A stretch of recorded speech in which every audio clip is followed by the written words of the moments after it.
ꯅꯣꯡ ꯆꯨꯏꯌꯦ ꯃꯥꯂꯇꯤꯁꯤꯡꯅ ꯅꯣꯡ ꯂꯩꯌꯦ ꯑꯣꯖꯥ ꯍꯣꯏ ꯅꯣꯡ ꯂꯩ ꯃꯥꯂꯇꯤ ꯂꯩꯔꯤꯕꯣ ꯂꯥꯏꯔꯤꯛ ꯇꯧꯕꯤꯔꯝꯃꯣ ꯑꯩ ꯃꯥꯂꯇꯤꯁꯤ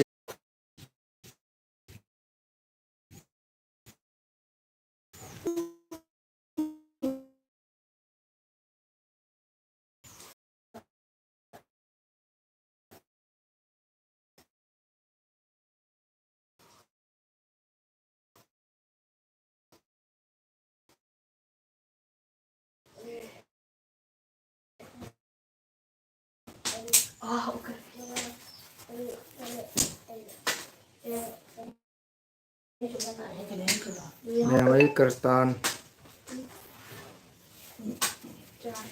ꯅꯦꯠ ꯅꯨꯡꯉꯥꯏꯇꯦ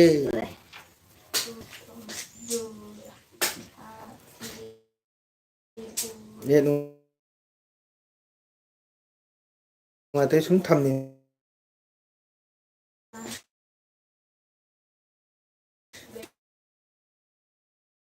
ꯀꯌꯥꯝ ꯀꯨꯏꯅ ꯅꯦꯠ ꯅꯨꯡꯉꯥꯏꯇꯦ ꯌꯦꯡꯒꯦ ꯍꯥꯏꯅ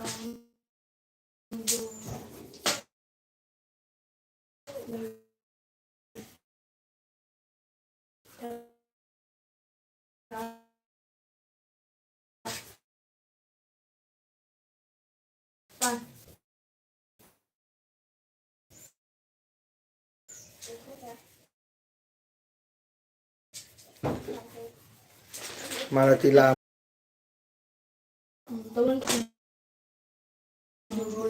ꯃꯌꯥꯝ ꯆꯥꯛ ꯆꯥꯅꯔꯕꯣ अगर मेरे चैनल में नया है तो सब्सक्राइब करो मैं करती हूँ होमा भी आज तो वेदर ठीक नहीं है इसलिए नेट ठीक से नहीं चल रहा है कि तो मैंने ऐसे टाइम पास करा हूँ आज के लिए देखिए नेट ठीक नहीं है सबको मैं दिखाता हूँ देखा है देश अंधेर है अंधार हो गया देखा है सब तमी से नबुंगी जुम सिगले पूरा अंधेरा हो गया इसलिए नेट बराबर नहीं हो रहा है नेट अच्छी नहीं है ठीक है ये गांव बस्ती है ना खोलक ने वा जाम होबदो अदर नेट नुआइते से आई थुंगान चंगम निको उरबा मयाम सिनी नेट नुआइते पुंगनी तागदौरे पुंग 1:30 1:57 मिनट ओरे सिलबुक मतनी मयाम लौ सुनबगीको नोंग से यꯥꯝ नुआइते मयाम आई दोना सोगा थोलैनिको कोई मुनसु पुंग चक चारबा हंगमगा लेफ्रे नेट नुआइतबनिना मयाम आई थुंगान इसे फंजना मोरंग चक्रबा ड्यूटी दा से आई जंगानी को सिना लबुक मतनी मनिंग दे लबुक मतनी मयाम नोंग पुम लैये नोंग चुबा हौरे आई थुंगान लेपिको कोई जंगभम नि मयाम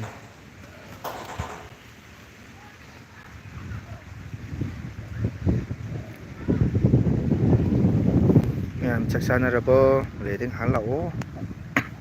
नेट नुआइते अदो मिनिट अनि तंगा Hera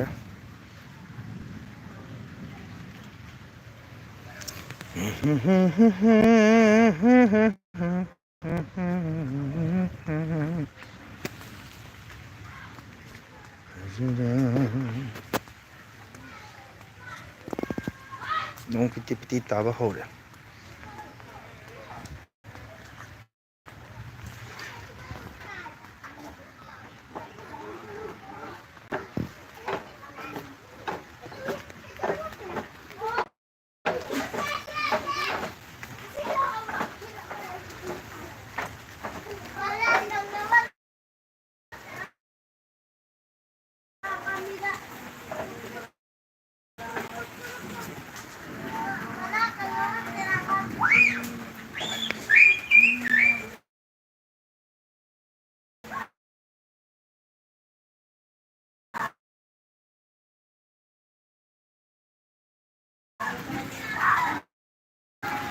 Wow, cái tìm mà gì lại thank you tìm mà kundu ngobi yam phajabani nong chu thare koi te ma chak charabo chin mayam koi kundu wa matani mayam se dagi jim se leire mayam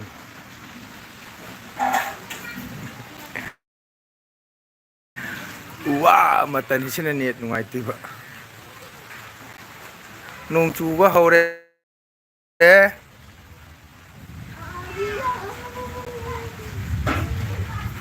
nong chu ba hore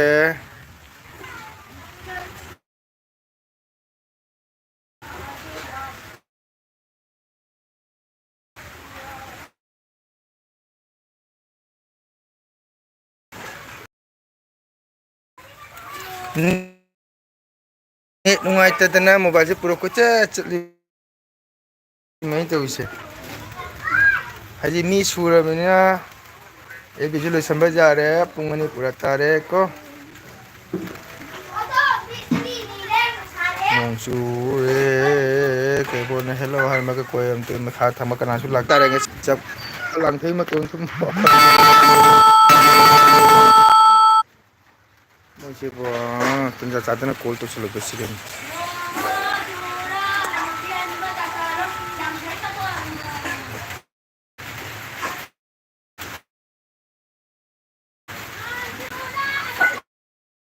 पंजा संदना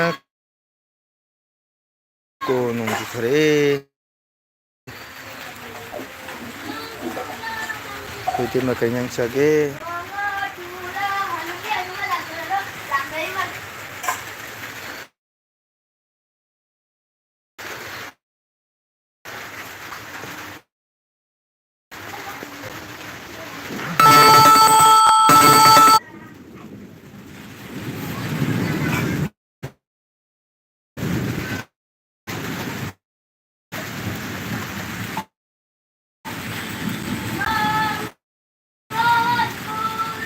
कोल सुलग चलिए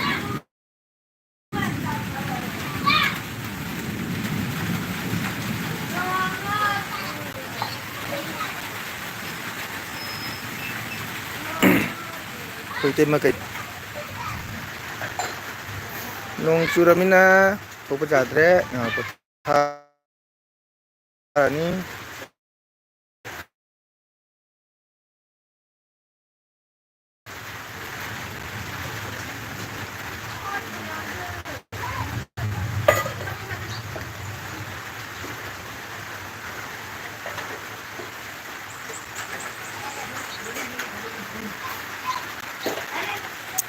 kena kena lagi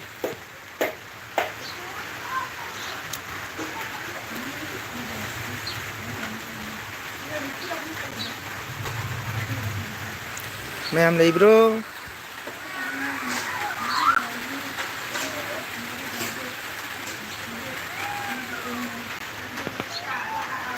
la la la la la la la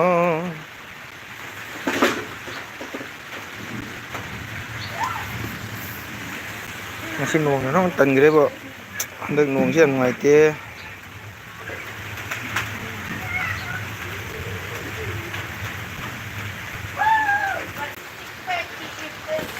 nong hai piti chủ cái sòng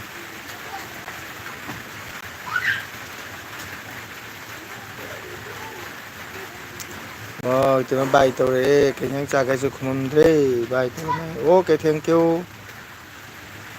hala pe mấy tầm một tết thagat cheri hai ngày lấy tên nhà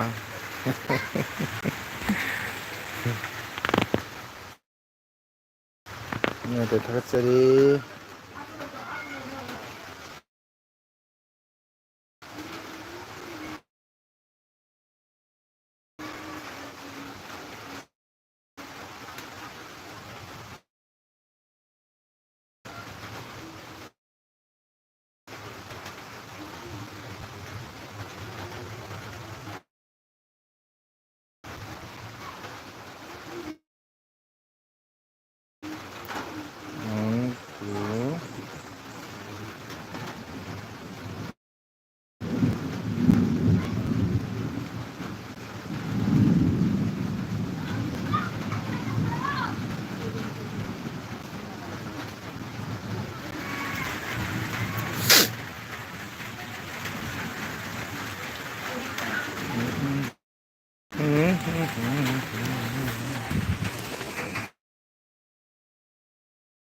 Maningi konong hul to san karkani.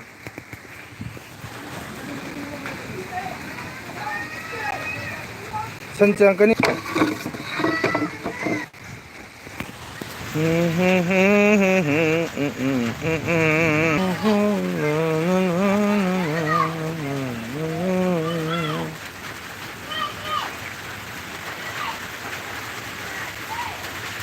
Yang kena lagi.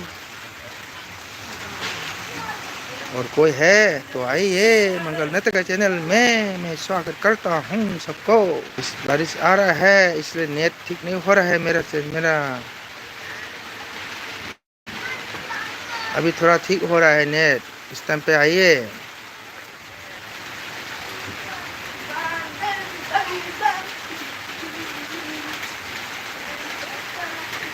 मैं net हाँ जा रही है सिगे ngатeng lapio karena lebih nong jam tare jha nong ni sudiane sungai bani ngateng kedi na nong magta posta lo kholu ne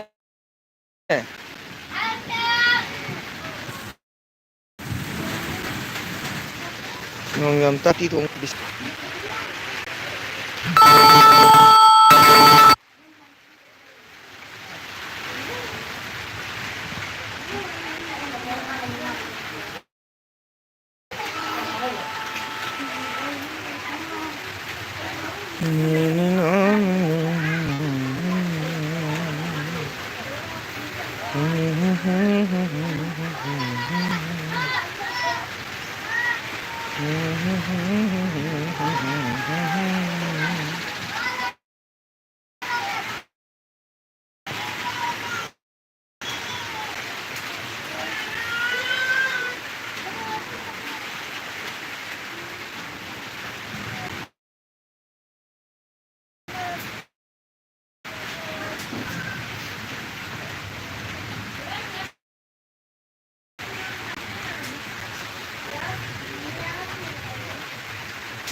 Ma'am libro net ngатeng nungai bes ngатeng lapio.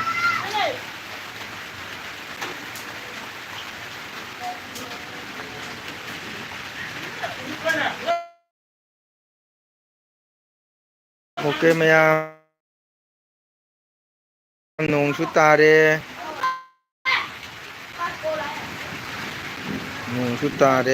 atau ai thamage mobile battery switch on tre ma'am su pathana ba ke no ne su ngai ta bani na ko ma'am oke ngasi kiti sare sum bai oi ge matung dam ko